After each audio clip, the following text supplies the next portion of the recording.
407 years ago, our fathers brought forth on this continent a new nation, conceived in liberty, and dedicated to the proposition that all men are created equal. Now we are engaged in a great civil war, testing whether that nation or any nation so conceived and so dedicated can long endure. We are met on a great battlefield of that war.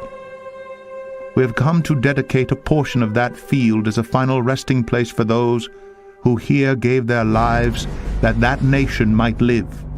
It is altogether fitting and proper that we should do this.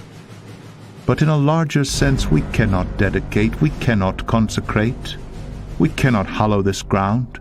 The brave men, living and dead, who struggled here, have consecrated it far above our poor power to add or detract. The world will little note, nor long remember what we say here, but it can never forget what they did here. It is for us the living rather to be dedicated here to the unfinished work which they who fought here have thus far so nobly advanced. It is rather for us to be here dedicated to the great task remaining before us, that from these honored dead we take increased devotion to that cause for which they gave the last full measure of devotion, that we here highly resolve that these dead shall not have died in vain, that this nation under God shall have a new birth of freedom, and that government of the people, by the people, for the people, shall not perish from the earth.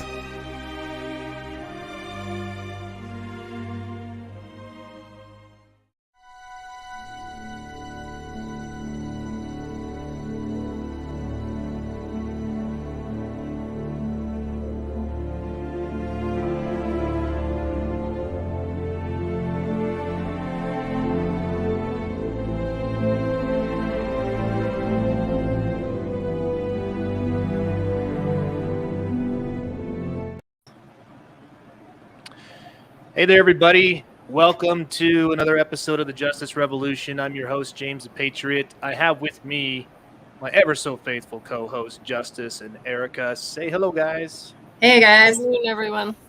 So, for those of you listening, you just heard the Gettysburg Address as read by Max McLean. I was wondering whose voice that was. Yeah. You know, I hear his voiceover in a number of other videos that I listen to, namely the And We Know videos. Mm-hmm. So now I know. I also have with us today two very special guests. I have my daughter, 16-year-old Izzy. Say hello, Izzy. Hi. And Erika's son, Andrew, 14 years old, right, Andrew? Mm-hmm. Yep. Awesome. So we had, Erika and I and Justice have been thinking it would be a lot of fun to have our kids on so we can discuss some things. And we wanted to go over a number of other things. But really what's just going on right now, just to get their thoughts on what they're seeing in this crazy world we live in, their thoughts on the Gettysburg Address. So let's just start there. What did you guys think? Izzy, Andrew, what did you guys think of what you just heard and what was just read? Well, first of all, let me ask this. Do you guys know what happened at Gettysburg? Not really, no. No? Andrew? That was going to be my question. Did they ever hear that before? Andrew, do you know what happened there? I can't remember it. Yeah, I can't remember. I know I just learned about it, but I can't remember. No, not a problem at all. So the Gettysburg was one of the worst battles that was fought during the American Civil War. It took place, let me make sure I have this correct because dates always elude me. July 1st through the 3rd, 1863. Okay, so from July 1st to July 3rd in 1863, there was a 3-day battle between the North and the South. So the North forces were commonly referred to as the Union Army or the Union forces, and the South was the Confederate Army or the Confederate forces. Okay. So that's what happened. Now, the reason why Gettysburg is such a monumental battle is because the number of killed, wounded, and or missing or captured was astronomical. More men died in those 3 days than in any other battle in American history, even still to this day. So let me just tell you. Let me get my calculator out here because it doesn't give them both. But the total casualties on the Union side was 23,049. The total casualties on the Confederacy was 28,063. So a little more than 50,000 people were killed, wounded, or missing or captured. That's how many men died there. Not 50,000 people died, but an insane amount of people. So what happened later on in that year was President Lincoln, in November in November 19th, 1863. So about four or 5 months ish after the battle, he gave the Gettysburg Address. What's interesting about the Gettysburg Address is that's the most famous part of the Gettysburg Address, but it really wasn't the actual address given, if that makes sense. There were remarks that were given by the Honorable Edward Everett, who was serving as a U.S. House of Representatives. He gave a 2-hour address.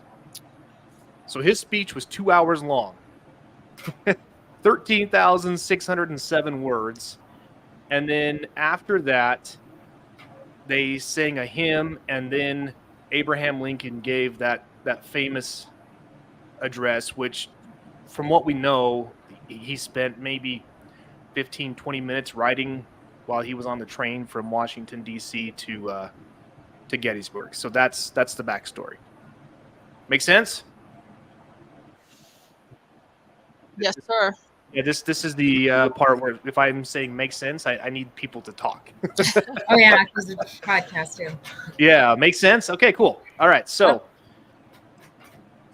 there's a few things about this speech that a lot of people don't understand. The first one is the very first line of the speech where he says 7 years ago. Do you guys have any idea what that means? Andrew, do you know what that means? 7 years ago? I looked it up like a long time ago. Mm-hmm. I was actually reading part of it, and I wondered what that meant. Isn't it? I don't remember. No, you're good. You're all good. That's why we're here. Is the whole reason why I do this podcast, why we do this broadcast is for education. So this is important to know. So a score, commonly referred to as time, made up 20 years. So one score was 20 years. So if it's 4 that'd be 2, 4, 6, 8. So that'd be 80 years. So when he says 7 years ago, that would be 87 years. So when he gave the speech, 87 years prior to that was when the Declaration of Independence was issued. Does that make sense? Yes. Clear as mud? Okay. There's some things in this speech that I want to highlight, that I feel like they play a major role in where we are with our nation today. Some things that he talked about. It's quite relevant, isn't it? Oh, it's very relevant. I mean, even in the first line where he says, "Our fathers brought forth on this continent a new nation conceived in liberty and dedicated to the proposition that all men are created equal." When you guys hear that, what do you guys think? And this is just a question for anybody, not just for Izzy and Andrew, but this is a question for anybody. When you hear that the proposition that all men are created equal, what comes to mind? Well, for me, it's under God. So it's hard living in America when you've grown up that way, and you pretty much have experienced equality, especially I grew up in New York, so as a multicultural place, I never experienced the racism and all this crazy stuff they're talking about.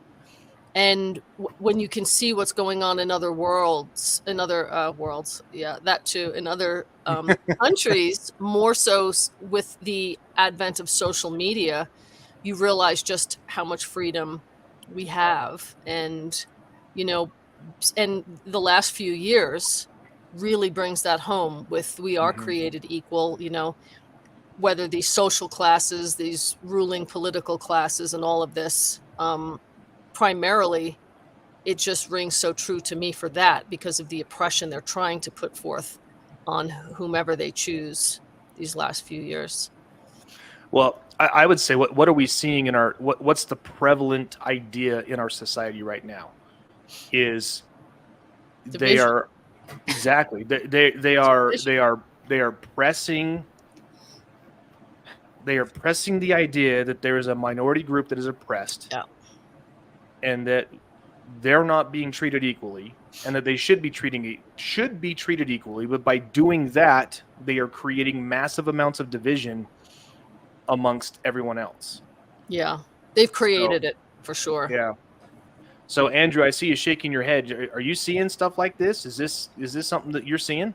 Oh, for sure. And it's just a distraction to kind of chase people away from actually researching like what's going on, because they're so focused on all the other stuff that's going on in the world, like the oppression of the minority groups.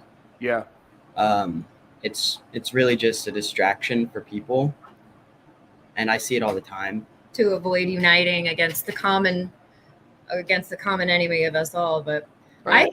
I think about too, it's about sovereignty when you're talking about being created equal. Mm-hmm. That if we are able to self-govern, then we can stand in our rights to not allow anyone else here on this earth to have authority over us. And that's kind of what I've been seeing too, is that the people that are pretending to be our government right now pretend to have an authority over us that is false, and that creates an unequal situation. So to go back to things being equal establishes our sovereignty. And the only one who has authority over me is my God in heaven. Good.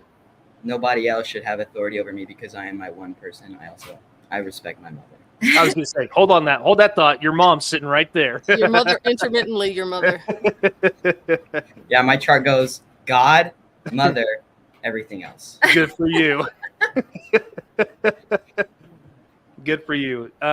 Izzy, let me ask you then, are you seeing any of this kind of stuff at school or even on social media? Or I know you've been like you're really into the social scene as far as like attending concerts and going to things with friends. I know you spent some time earlier this year down in central Utah for an especially for youth type thing. So what are you seeing?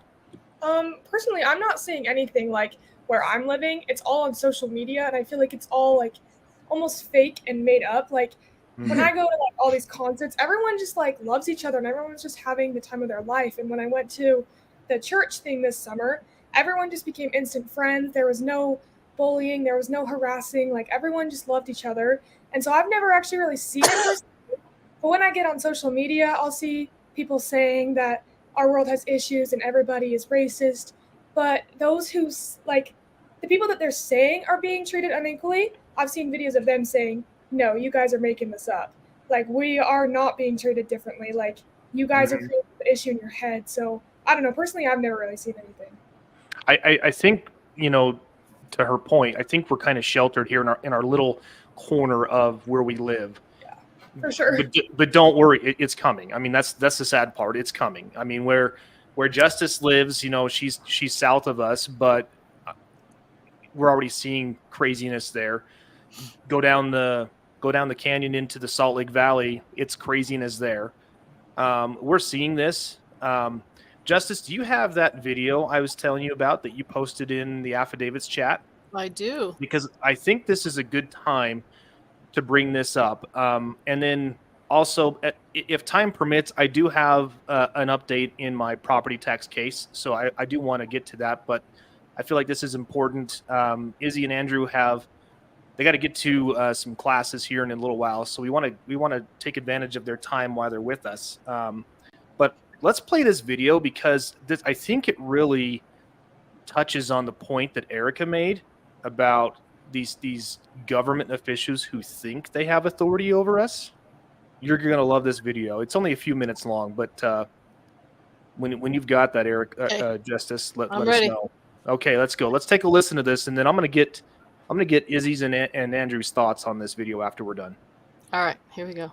I call myself a Republican. Now, someone wants to say, well, Simon, you're a radical Republican. I'm like, now that's a label I can get my head around.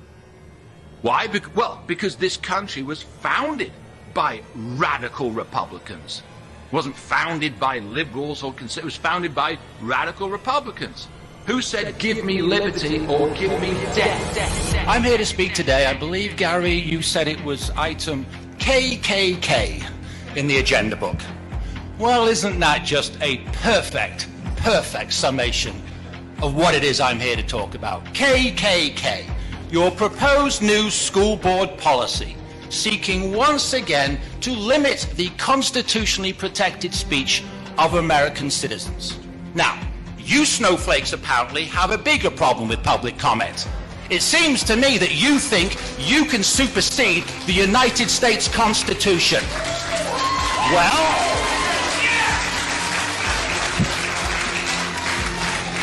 I've got news for you, School Board President Benito Mussolini. Your power does not supersede that of the U.S. Constitution and the First Amendment rights of the citizens of this great nation. Let's be very, very clear who has the power. Mr. It is not government policy. Do not warn me or do not interrupt my time. That if you interrupt my make time, personal insults like that again, or if you personally direct your comments, you will Let be me asked very to clear. step away from the podium. I'm going to I am quote asking to you, you to make solicitor. your comments, I'm but do quoting. not Just do a minute. name Do not calling talk like over you me. just did. This is my comment, not your comment. I'm quoting to you now from the United States Supreme Court 1964 case, New York Times versus Sullivan. This is constitutional case law in this country. This nation is founded on the, quote, profound national commitment to the principle that debate on public issues shall be uninhibited, robust, and wide open, and that it may well include vehement, caustic, and sometimes unpleasantly sharp attacks on government and public officials. That's constitutional case law in this nation. I don't have to be nice to you. Nobody behind me has to be nice to you. If you don't like living in the United States of America, then you can all move to Russia, Cuba, or China. This is the First Amendment.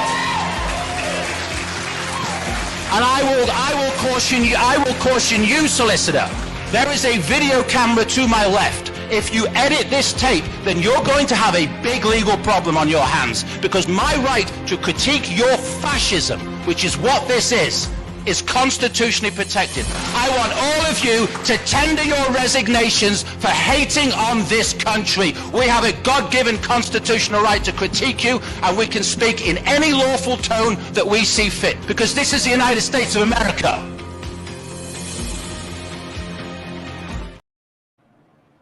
Yeah. Eric, I just see your face. I mean, that's like, for those of you who are listening on our podcast, you really got to watch Erika's reactions, because it's hilarious. That guy was my spirit animal. Yeah, why he I was. just like, he says everything that I say all the time. I'm like, Did you see the looks of that lady when he called her Benito Mussolini? if she even knew who that was. Just because they're on the school board does not mean that they know history or know anything. They don't have a clue. Even public school teachers, I realized how much they don't know. We saw that with the backpack kid. She didn't know her history either. She hadn't got a clue. She thought that the Gadsden flag, the "Don't Tread on Me," was associated with racism and slavery. It was nothing. It was further from nothing could have been further from the truth. If one thing, it certainly opened up. the myriad of parents' eyes to the lack of Oh my goodness. what's teaching them. And what I loved, I'm just going to give you my thoughts, and then I want to get Andrew's and Izzy's thoughts on this. What I loved about this guy was he was ready. He knew they were going to try and shut him down. And you could hear some guy, personal insults will not be tolerated, blah, blah, blah, blah, blah. You know what? You guys don't get to make that decision. When you're a public servant, which anybody who is elected in an elected position, and then anyone who works underneath them as a supporting role, those are public servants. They work for us. Their only goal, their only job is to work for us and to protect our rights. Well, they have clearly forgotten that. And so when this guy tried to shut him down, he's like, hold that freaking thought, dude. I've got the Supreme Court case that says I can say whatever I want to say, and it might be robust and it might be offensive, but you got to sit there and take it. Mm-hmm. And they do. So, Andrew, what did you think of that? Well, I thought it was kind of funny because they didn't know what to say. They just kind of sat there and took it. It's like, did you see the lady puts her mask back over her face? yeah. And well, a lot of school corporations are corrupt. Yes. They're not teaching what they should be. And they're kind of limiting our unalienable rights. And I feel like that's one of the reasons why I left public school in the first place. It's because they were enforcing me to wear a mask. Mm-hmm. And I said, I don't want to do that because, I have the right to breathe. Yeah. But they wouldn't take it. So I just kind of left, and I'm back in now and everything's better, but it's still kind of like that. Yeah. There's the little things that they want to try and do to get you to comply. It's the small little things. Mm-hmm. So like the whole that thing you were just talking about, like that was Izzy's 8th grade year, 8th and 9th grade year, wasn't it, Izzy? And part of 7th. Yeah. So I'm sorry, guys. I'm struggling calling her Izzy. I never call her Izzy. So I am struggling doing this. She likes that name, but that's not what we call her. So anyway, so that was, and in her case, what she ended up doing was just, staying home and did classes here, which she still did really well. I mean, she's been able, again, I don't hold my children to this standard. I wouldn't care if they didn't get this standard, but because she is such a passionate individual for excellence, she's maintained a 4.0 grade average since she was in 7th grade. So I know, I mean, but like I said, I mean, if she didn't, it's not like I'm going to love her any less. Right. I don't care. I mean, I do. Education's important, but to a degree. And to your point, Andrew, here locally, we had a school district, not the one that Izzy is in, thankfully, but they're just as corrupt. We had a school district just to the south of us that removed the Bible from all of its school libraries because somebody complained that it was offensive. You should have seen the uproar about that. It's now been put back, but you should have seen the uproar that caused. That's so great. these are the things that these school boards and other people like this in a supposed position of authority, that this is what they do. They try to creep little things to get you to comply. Mm-hmm. Right? And so what have we been taught our entire lives? We have been taught you obey anyone in an authority figure. Mm-hmm. Right? So let me ask you guys, Izzy, Andrew, who are people that you see as authority figures? Let's just name some right off the top. God. Okay. Izzy? Parents. Okay. Who else?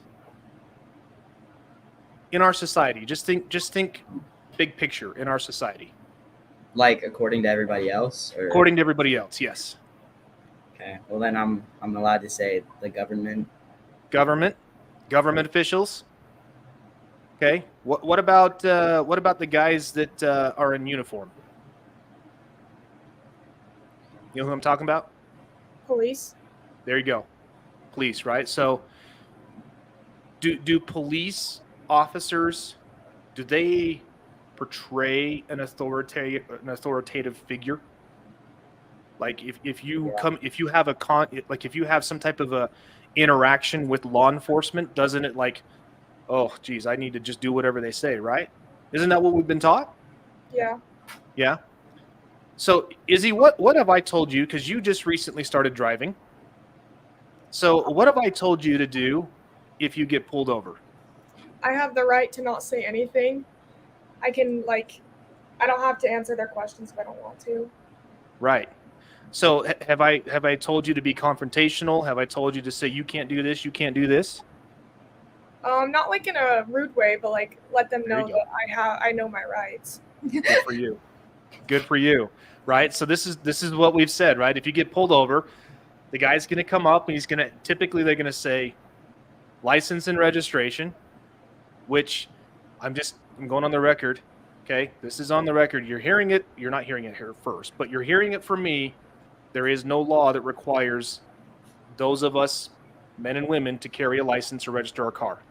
But I've told you why I do it. Because these law enforcement personnel are trained to hone in on people who don't. Okay? So if you get pulled over, they ask for your license and registration, hand that to them, and then sometimes typically they'll say something like some stupid question, like, do you know why I pulled you over? Well, geez, because I flipped you off? Yeah. No, I have no idea. They'll say something like that. They're right? trying to trap you when they say that. Yeah. Don't admit Exactly. what you were doing if you do know. Exactly, right? And so what have I told you to say, right? So if I'm the cop and I pull you over and I say, do you know why I pulled you over today? What's your answer going to be, Izzy? No, sir, I do not. Well, you can say, No, I don't remember what you told me. yeah, so you can say, no, I don't. But you can also say, and this is what I would say, I'm going to turn around and go, I would say, officer, can anything I say be used against me? That's right. Right? Because what are they doing? They're conducting an investigation. They're trying to find proof that you committed some type of an infraction or a crime. Now, I'm getting off into the weeds here because the traffic citations and things like that, those are not technically crimes.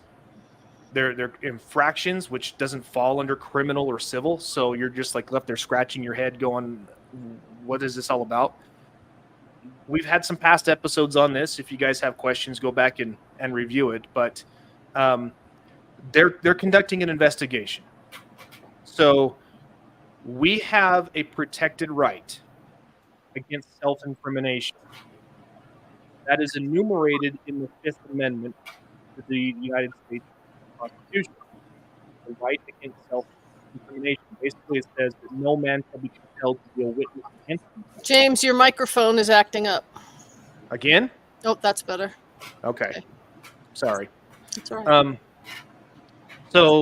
So what'll happen is these officers are conducting an investigation. So if they pull me over and I'm driving and they come and say, do you know why I pulled you over? Or I pulled you over today because you were this. My answer is going to be, okay. And then if they ask me any kind of questions beyond my identity, my question to them is going to be, can anything I say be used against me? They must answer the question, and it always has to be a yes. If they answer no, they're lying through their teeth, and it must be a yes. So if they say yes, then my next response is, then I choose to remain silent. There's nothing. We're not going to make their investigations easy. The burden of proof is on to them to try to prove that we've done something wrong. Good luck without us incriminating ourselves. Exactly. Yeah. That's what I'm saying is it's so important that we know and understand our rights. I mean, my kids, Izzy's laughing. How many times do I talk about what amendment protects this and what amendment protects that, Isabel? Oh, sorry, Izzy. Ugh. You can call me Isabel. I don't care. Yeah. Okay. Fine. How many times? I'm sorry, I kind of cut out there. A lot. A lot to the point where you get annoyed with me? A lot to the point where I kind of zone you out now. Yeah. Do you remember them is the question. Yes. Do you remember them? So some of them, but not all of them. All right. So let's see if you remember which amendment protects our right to keep and bear arms. I don't know. You put me on the spot here, and I don't know. You don't remember. Andrew, do you know? The Second Amendment. Nice. The Second Amendment. Yes. Okay. Let's try this one, and this might be an easier one for either one of you two. Which amendment protects our right to speak freely, just like that guy was to the school board? You guys remember? I'll give you a hint. First. Yeah, way to go. Yeah, the First Amendment. Now, what's and this is what we try to do on this show. And by the way, I don't want anybody to feel like we're singling you out, or this is not meant to embarrass anyone. Okay, this is a learning experience for everyone. So please don't feel like if you don't know an answer to my question, that's okay. The purpose of this show is for education. Mm-hmm.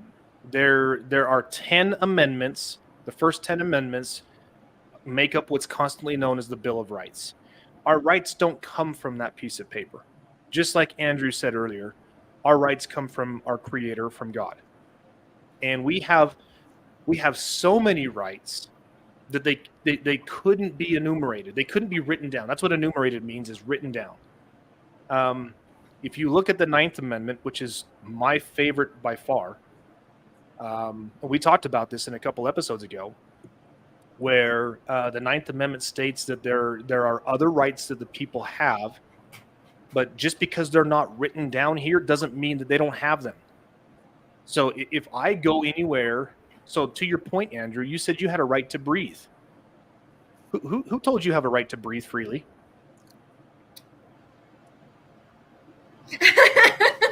You did. Right? I kind of go to her for a lot of things. Mom, do I have the right to breathe? Yes, I have the right to breathe. Mom, I know you birthed me and everything, so I'm pretty sure you can take my life away as well, right? Is that how that? No, that's not how that works. No, that is not how that works. This is what I love about our rights, and what I love about the founding of our nation is so many things just are common sense.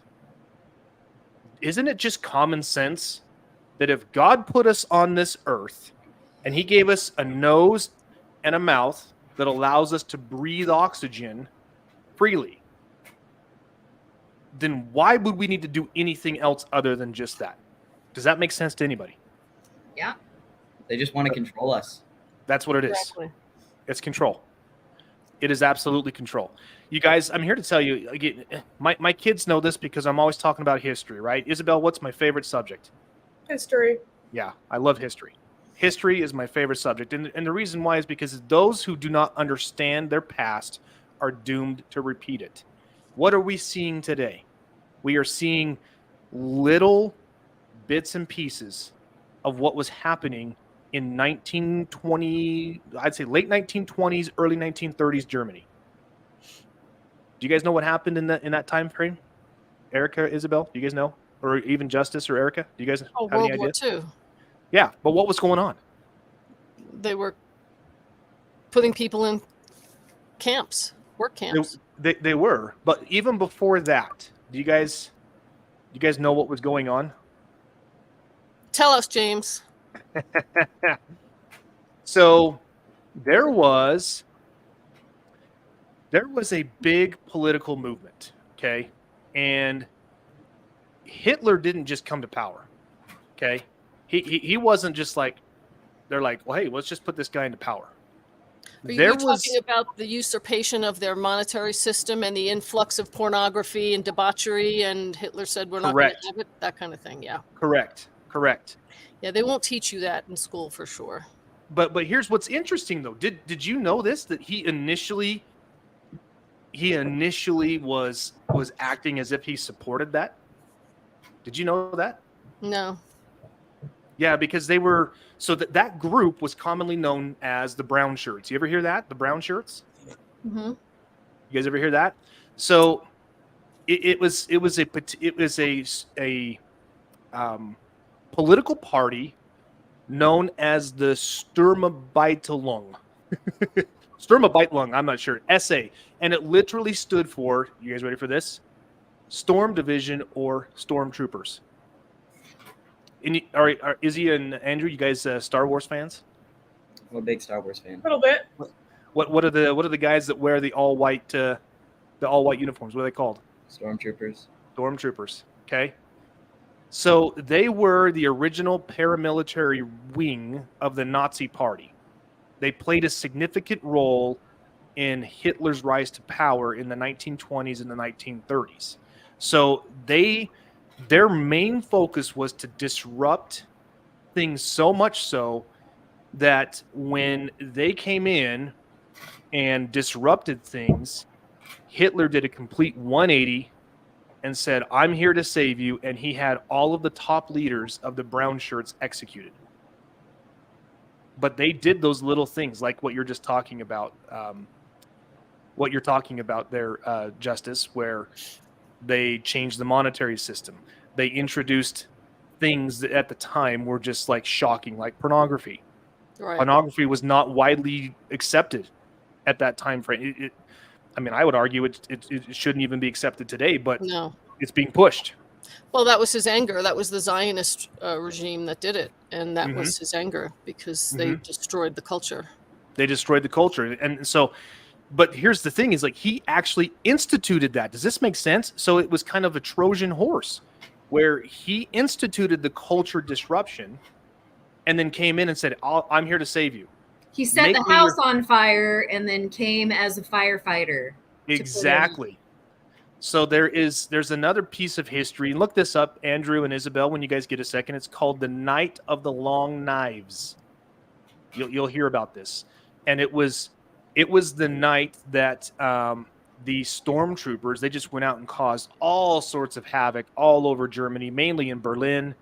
And these guys, they were you wanted to talk about radicals, these guys were radicals.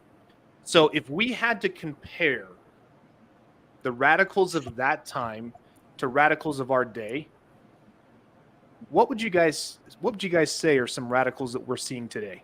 What's some radical movements that we're seeing today that go completely against, I don't want to say the norm, but goes completely against morals, completely against God's laws, and completely against the fundamental truths that we know to be true? I would say like a lot of doctors almost, like, because they're like pushing the COVID standards and saying like, if you're coughing, stay home. Like coughing isn't always COVID. They just like to put those things. They want to have power. They want to control us. So they're making us think it's a big deal. I don't know. Personally, COVID, like it's all whack to me. But like I would say like those kind of people, like people high up doctors. Did I mention she's my daughter? Did I mention that? And the vaccine, like yeah, those kind of people. Yeah, just I forgot to let you guys know we have to be careful when we use the C word and the V word. Okay? Yeah. So they don't like us in YouTube land. Yeah, they don't like us. YouTube doesn't like when we talk about stuff like that. So we'll have to be careful about that. But Andrew, what? So Isabel talked about the medical community pushing unstandard norms. What would you say, Andrew? A lot of social media will push things that are just bad. It's kind of disgusting. Yeah. Okay. So what do you mean by disgusting? Well, they try to normalize like pornography, and there you go. They try and push on people that it's okay to be gay. It's not you. It's just who you are. And Black Lives Matters and all the other stuff. It's like they're just trying to push it on people and make it seem like it's okay for all this stuff when it's really not. Yeah. So I would I'd like to piggyback on that a little bit. And let me just back up and just preface this, because I don't want anybody to take this conversation out of context. I, for one, my personal belief is I take more of a libertarian approach. So a libertarian approach is, I'm going to do me, you do you, leave me the heck alone. Right. That's kind of where I'm at. And I'll leave you the heck alone. You believe and do whatever you want to do. I don't care. If you're a man and you want to marry another man, more power to you. If you're a woman and you want to marry another woman, go right ahead. I don't care. Where I take an issue is when people start trying to push their beliefs onto me to make me accept something that I don't believe. It doesn't mean I don't, just because I don't believe it, doesn't mean I have a problem with you doing it.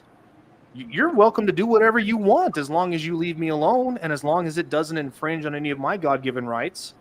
So to piggyback on what Andrew's saying, if there's a movement today that is taking a similar approach to what the brown shirts did, I would dare say it's this entire movement that we're seeing that is being pushed in schools all across this country that revolves around pedophilia, drag shows, the trans movement, all of this. Oh, the furries. The Furry. furries at his school was crazy. Oh, my old school.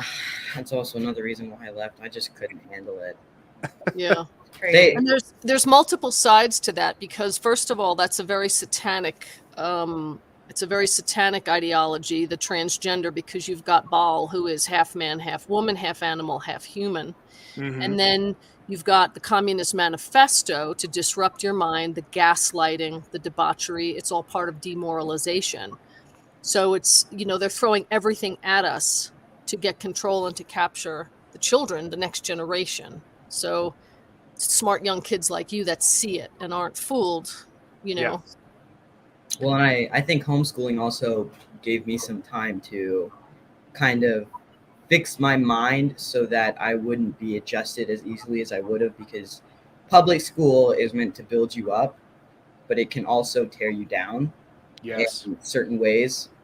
So kind of building my mind up, knowing what was right and what's wrong in like public school systems and all that kind of helped me to move forward in order to go back to public school. Mm-hmm. Good. And that's a good point that you bring up there is it's really difficult to be the one or one of the few people in your school that's standing on your principles, because gosh, you guys at your age, peer pressure is just right there. Mm-hmm. Everybody else in the class, everybody else in your grade, everybody else in the school is doing this or believing this or backing this. Then why aren't you? What's the matter with you? Right. Are you a hater? Are you a racist? Are you all of these things? Right. So, Isabel, you were shaking your head when we said furries. Are you seeing furries at school? A few of them, yeah. Oh my gosh. So crazy. They have litter boxes in the bathroom for them yet? Thankfully not. I would leave if there were. The mental they want to drive people crazy. The gaslighting is insane, but standing in God and saying, I refuse to, like James said at the beginning, accept your, mental illness. I don't want to be a part of it. And no one can force me to.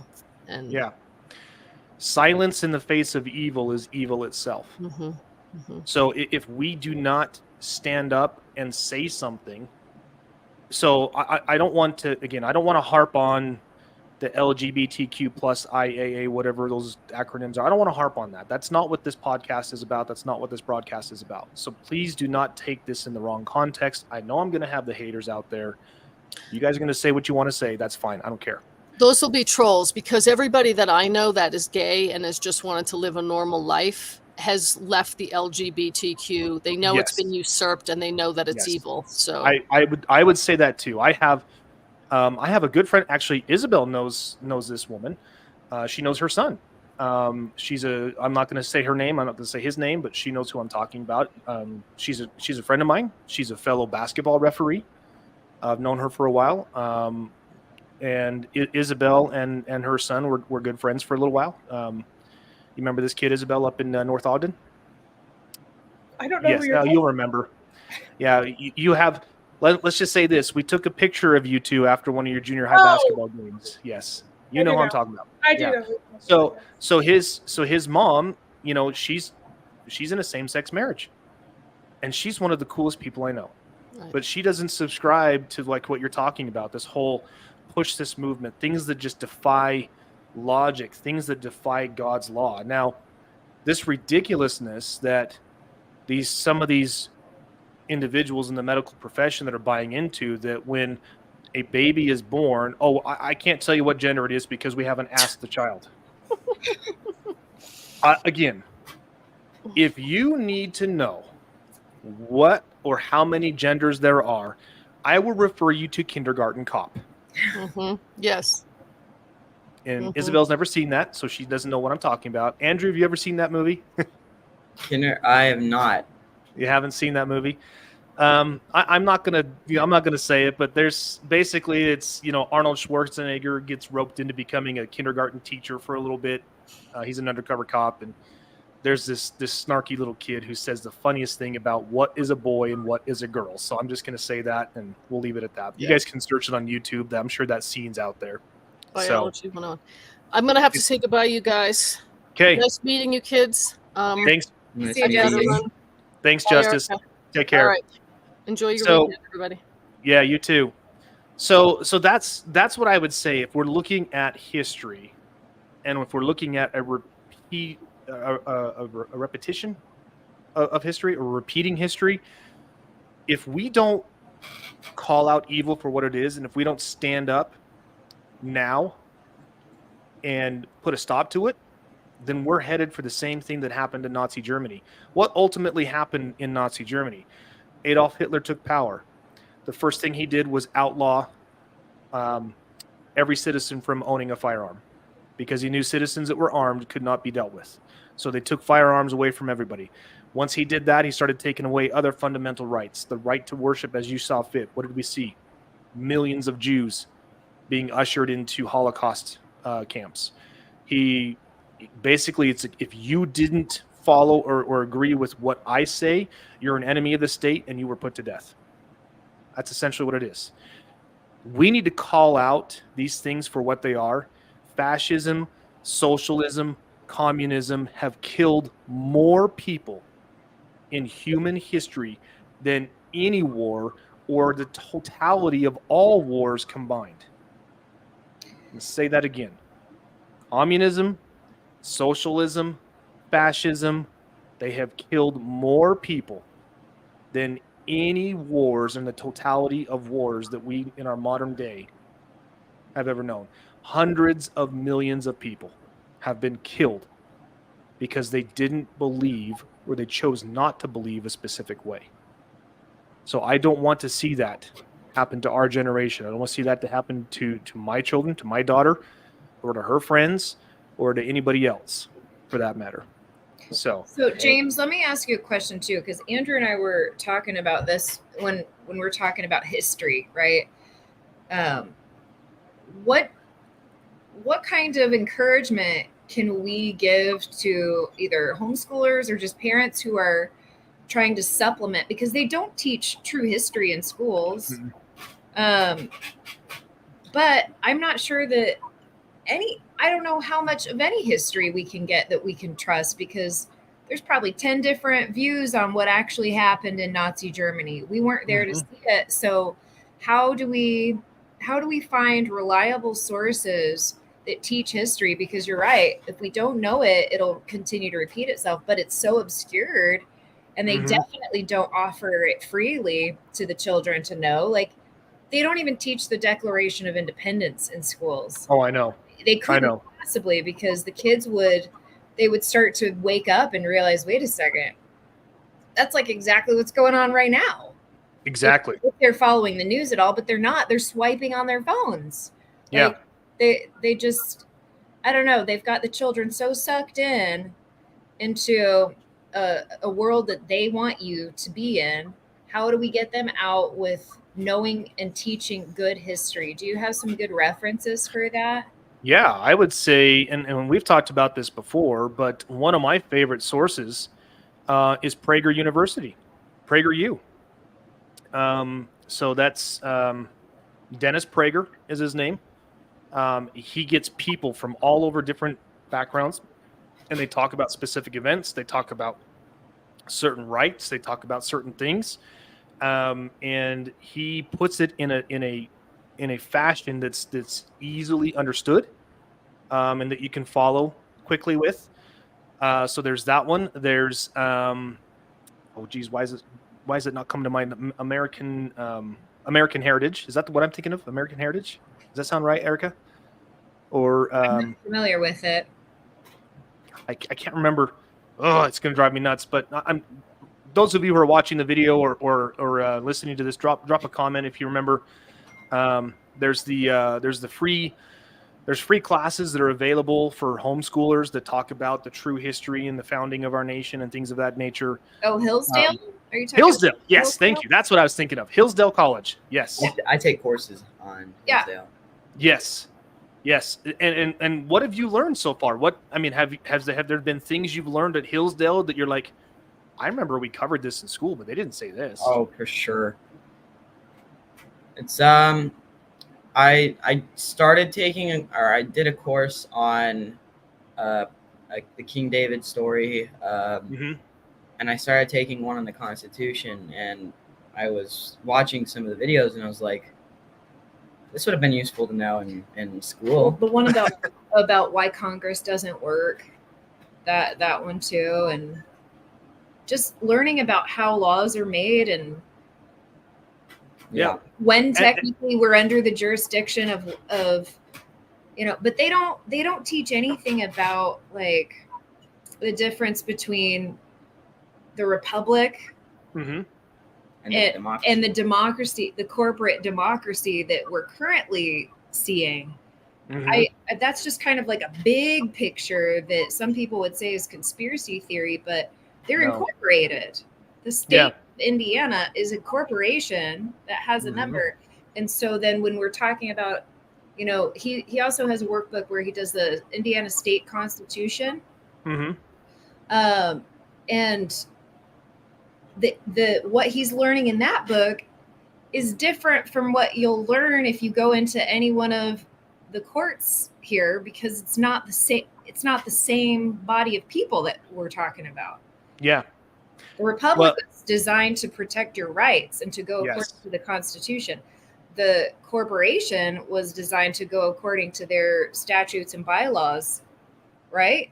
Mm-hmm. The big picture. And so I don't know anybody who teaches that. That's just something that we've come by to start understanding through different avenues of study. But so that's why I'm looking for the person who comes up with a really great course on stuff like that is. Well, I mean, that's we've been indoctrinated, we've been ingrained to believe that is our government. We've been indoctrinated and we've been led to believe that if you're pulled over by a police officer given a ticket, you're in an actual court of law. And nothing could be further from the truth. That's not a court of law. That's an administrative court. They are processing you administratively. Well, we, as the people, like the banner behind my head says, we the people, we're not subject to administrative policies. Because remember, the Constitution does not grant rights and privileges. The Constitution secures them. The Constitution is a contract, and that this is the reason why elected servants and others are required to swear an oath to the Constitution. They are bound by those contract terms. But do they follow those terms? No, they don't. And they do it under the color of law, as if it's the law. They do this all the time, just like you guys said. So this is why I think it's crucial that we look into things like that, like Hillsdale College, like Prager University. I love the reason why I bring up Prager University is he's got a mobile app, and the videos are usually like 2 or 3 minutes long, and it's on specific things about what we're seeing in today, other things of that nature. So it's really good, and especially for you kids, for Isabel and for Andrew, it's really easy for you guys to be able to share that with your friends or on your social media, because it talks about things in a non-threatening way, and it opens up the conversation for your friends to go, wow, I didn't know that.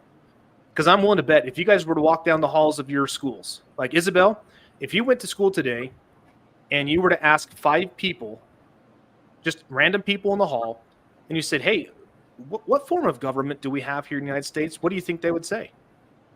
They'd probably just stutter and not know, honestly. They either wouldn't know, or if they did know, they would probably say a democracy, right? That's not the form of government we had. Because remember, a democracy is the majority rules. So the founders in their wisdom knew we can't have a democracy, because if the majority of the people believe this way, there's going to be a number of other people who don't, and their rights are going to be trampled on. You see this all the time. The news media outlets, elected officials who don't have a flippin' clue and shouldn't be where they are because they think we're in a democracy. We're not. So if ever you hear somebody say the fate of our democracy is at stake, I would say, good. This is not a democracy, nor should it be. And if the fate of our democracy is at stake, good. It needs to come down, and we need to get back to the constitutional republic that we are. And the only way that we can do that is to hold them accountable to what they're supposed to be doing. If Correct. They're pretending to be our government, then we're going to let them know what their rules are. And if you can't do that, then they get away with whatever it is they're trying to do because you don't know your rights. Yes. And that's why I'm doing my darndest to learn it myself and to teach it to my children so that they can see what's coming. Yeah. This is why, I'm so passionate about staying true to constitutionally sound principles. And I'll give you guys a quick example, and then we're going to wrap things up here so we can get the kids off to school, give them back their day. So you guys know that I recently filed a lawsuit against my county because they are trying to take property taxes from me, from my private property, and they're claiming they can do that because there's a constitutional principle that says property taxes are constitutional. So I filed a lawsuit. The attorneys on the other side, I'm not sure they can read or comprehend because they took my complaint and they filed a motion to dismiss based on 2 things. They filed a motion to dismiss saying that the court doesn't have subject matter jurisdiction. So hold that thought. And they filed a motion to dismiss saying I failed to state a claim for relief. Basically what they're saying is that as a taxpayer, I didn't state a claim for relief. Do you remember what my entire basis of my complaint was, Erika? That you're not a taxpayer. That I'm not a taxpayer. My gosh. Yeah, their whole argument is built on the assumption that you are a taxpayer, and that this is why all the rules you've broken are because you're a taxpayer. And you're saying, wait, I'm not a taxpayer, so. Exactly. Because again, bar licensed attorneys swim in the sea of statutes. Okay? Statutes are what the men and women in every state's Congress and the federal Congress, that's what they write down on a piece of paper. They all vote on. They send it to the next chamber. They all vote on it. And then they send it to either the president or the governor to sign into law. That is a statute. Statutes are meant to govern the operations of the government. No statute can control our actions if it violates or contradicts any of our rights. Every state's constitution specifically specifies we all have a right to acquire, possess, and protect property. Okay, so Erika, if I have a right to own property, can the government tax that right? I don't think so. No, you're correct. They cannot. They cannot. There is Supreme Court decisions, multiple decisions, that say a right cannot be converted into a privilege and charged for a tax. Can't do it. Okay? So these attorneys in the case that I'm in now are trying to pull me back into the sea of statutes, and they want to make me think or argue based on those sets of laws, not on the highest law of the land, which is, what's the supreme law of the land, Isabel? The supreme law of the land, the Constitution. Yeah. Remember, sometimes some people listen to us on podcasts, so you have to talk. Oh yeah, that. So the United States Constitution and your state's constitutions are the supreme law of the land. Attorneys can't win there, and they know that, which is why they want to pull you down to the statutory side of things. Okay, so in my case, they filed a motion to dismiss. I filed a reply that said, hello, did you read my complaint? I'm not a taxpayer. I asked for evidence from you guys that I was. You provided no evidence, so therefore I am not a taxpayer. If you're stating I am, provide the evidence. Andrew, guess what they didn't supply? Just take a guess. Nothing. They don't have anything. They got nothing. So I recently filed a motion, and I'm going to put it up on the screen here, because when you look at the rules, what does Dr. Graves say, Erika, about the rules of the court? You have to move the court. Okay, but what does he specifically say about the rules? I don't know specifically what the rules rule. The rules rule. There you go. The rules rule. Okay. So when you look at the rules, and here's what I love about the rules. A lot of people in the patriot mythology world, well, the rules of civil procedure don't apply. They don't apply to us men and women, because per the rules of the common law, they don't apply. You need to read the rules, because when you look at the way that these are enumerated, these are our due process rights written out so it's clear as day for everyone to see. All right? So we have to make sure we call that out to the court's attention. So that's what I did. So these guys want to dismiss my case because they say that the court lacks subject matter jurisdiction. Well, guess what I found, Erika? What did I find, Erika? Right here under this. Yeah, a federal rule of civil procedure that shows differently. Exactly. So under Rule 12I, I have a right to ask for a hearing, and the court must grant me that hearing prior to dismissing this action. Additionally, I found court case precedent, which is also known as case law, that says if the court dismisses my action without granting me certain privileges, like what I'm about to talk about, then the court errs. It commits what's called abuse of discretion. So I filed this motion on Wednesday. So what's today? Friday? So Wednesday. And I said, I'm asking the court to grant me this hearing because the defendants are asking for a dismissal because the court lacks subject matter jurisdiction, or in the alternative, that I failed to state a claim. And then I said this motion is based on the records, evidence, pleadings, and the supporting affidavit filed by the plaintiff with his pleading, because I submitted an affidavit, right? Isabel, how many times do you hear me talk about affidavits? A lot. All the time, right? Okay. So what do we do in our motions? We point out the points and authorities as to why the court should grant our motion. So the first point, the federal rules of civil procedure require a hearing. This is what 12I says. If a party so moves, any defense listed in Rule 12B 1 through 6, whether made in a pleading or by motion, and a motion under Rule 12C, must be heard and decided before trial, unless the court orders a deferral until trial. Okay?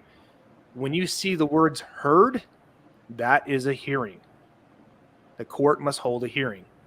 So then I go on further and I say, where the defendants are moving this court to dismiss this action primarily on the defense of lack of subject matter jurisdiction, the plaintiff's due process rights require, at a minimum, that this court hold a hearing to determine the facts challenged by defendant's motion. And then I found this wonderful case law from the 10th Circuit Court of Appeals, which is the court of appeals that I'm in.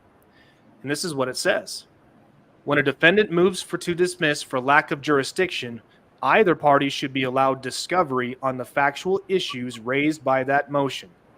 Although a district court has discretion in the manner by which it resolves an issue of subject matter jurisdiction under Rule 12b-1, a refusal to grant discovery constitutes an abuse of discretion if the denial results in prejudice to a litigant.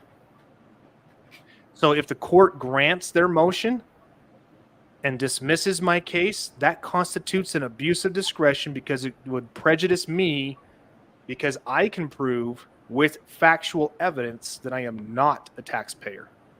They cannot prove that I am. Prejudice is present where pertinent facts bearing on the question of jurisdiction are controverted, or where a more satisfactory showing of the facts is necessary. So you've got them in a little pickle here. They're peeing their pants right now. So the opposing attorney shot himself in the foot, and I'm going to reach out to them via email here shortly and see if they want to reconsider their motion again, because since they filed this under 12b-1, it requires discovery, and it's required that they prove that I'm a taxpayer. You warned them, you called them, and you told them, I don't think it's a good idea for you to do this, and they did it anyway. Yep, I did. So here's the other interesting thing. When a defendant attacks a pleading, and they're saying that the court lacks subject matter jurisdiction, there's the way the courts look at that is one of two ways. Either it's a facial attack or a factual attack, and I'll explain what that means.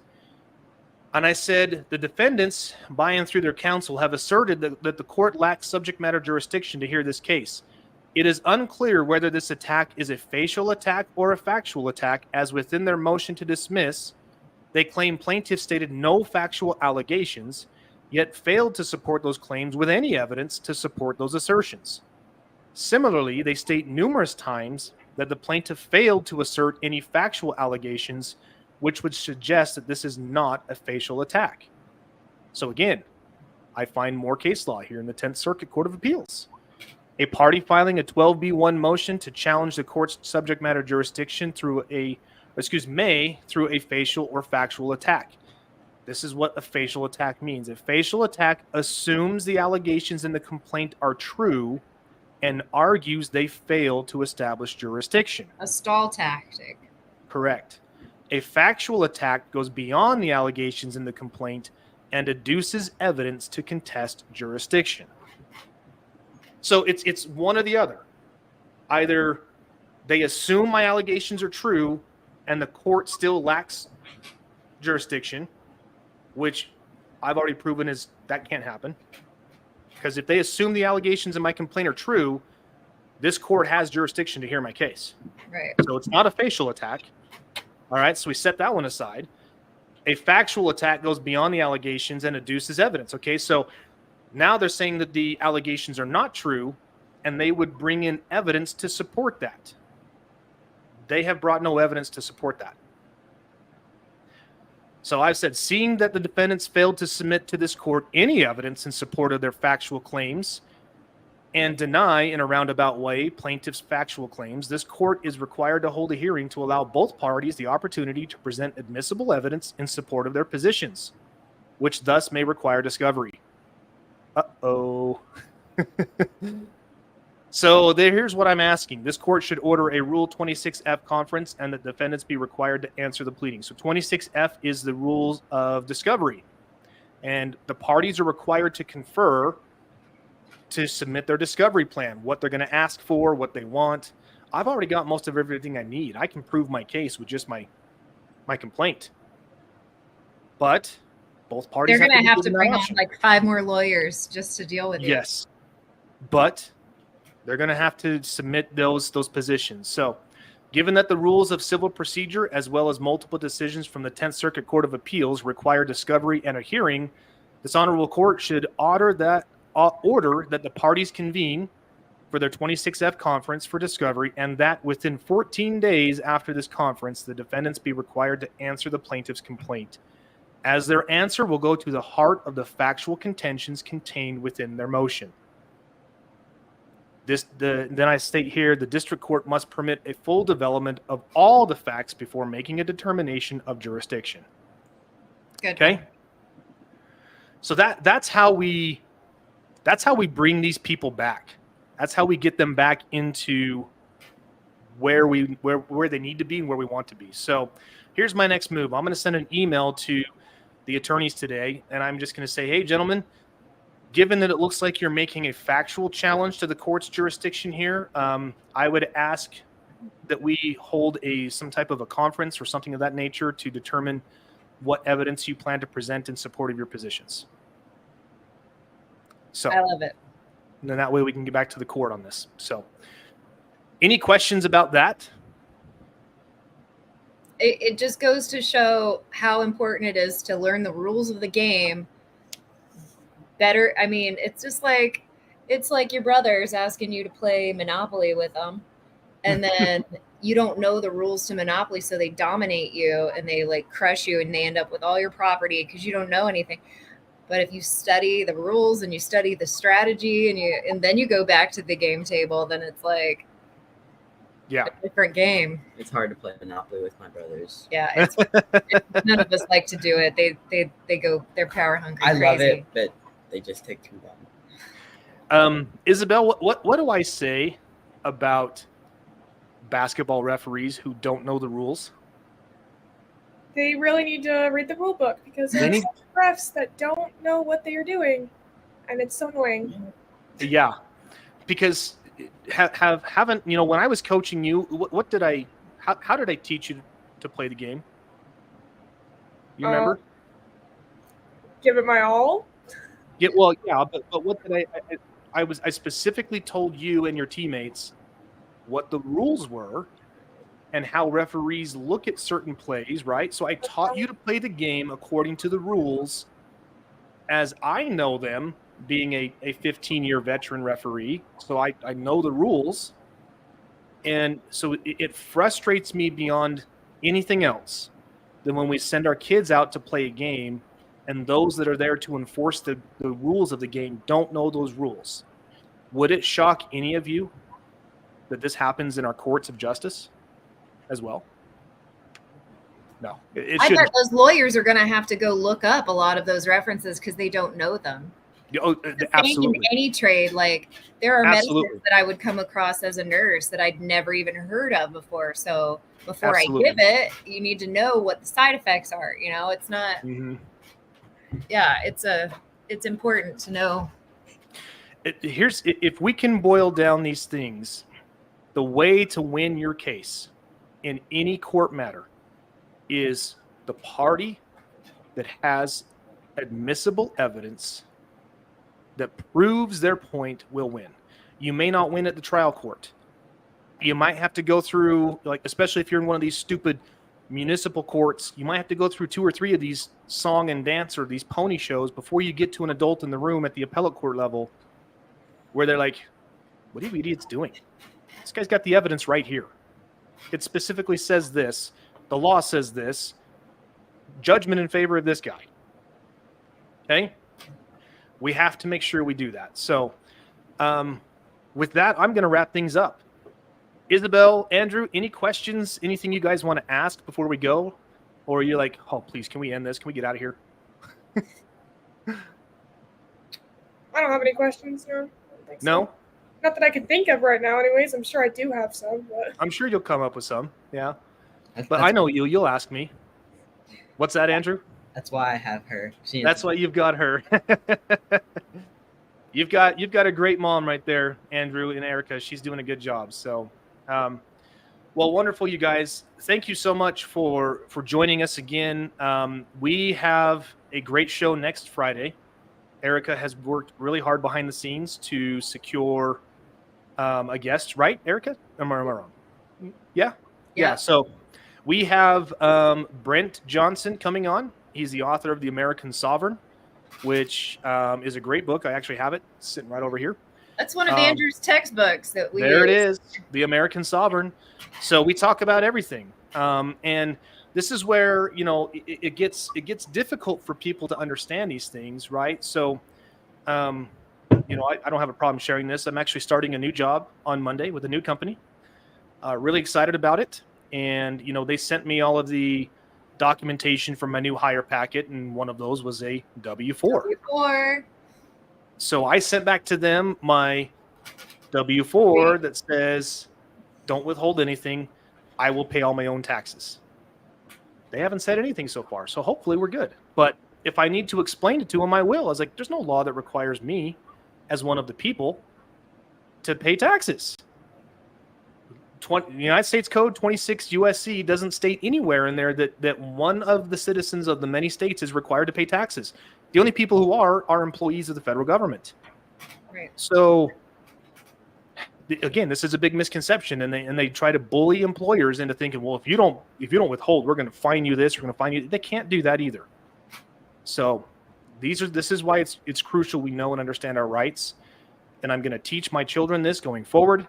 So by the time Isabel hits the workforce, she'll never have to pay a dime in taxes. Right. She'll never have to pay a dime in property taxes. Right. She's going to be set for life because she won't be a slave to the government. Right. So, with that, you guys, I'm going to sign us off. Thank you so much for joining us for this episode. Man, this has been I can't believe it's almost October.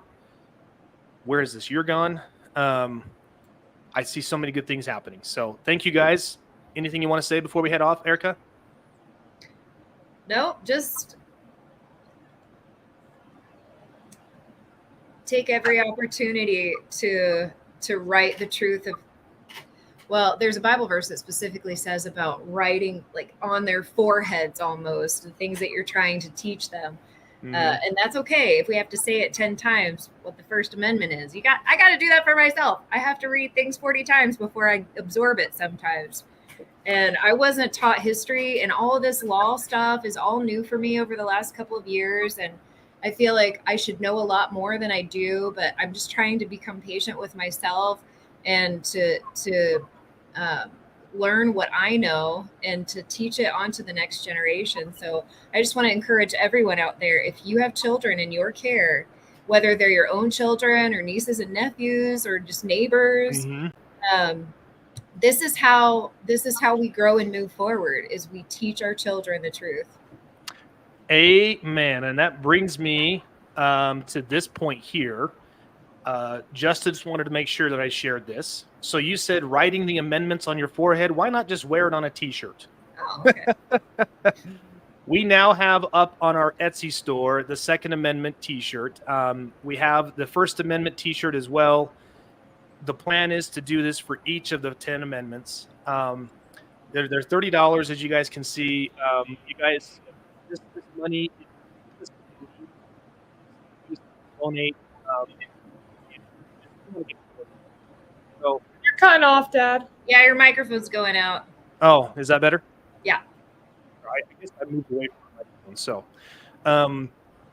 So anyway, what I wanted to say is that this is our Etsy store here. Just jump onto Etsy, search for the Justice Revolution. We'll put the link in the description below the video for those of you on YouTube so you guys can see it. But again, that's one way of being able to, quote unquote, wear it on your forehead. So with that, thank you, Isabel. Thank you, Andrew. Appreciate you guys for joining us. We'll let you guys get back to your busy days of being teenagers, because it's rough. I get it.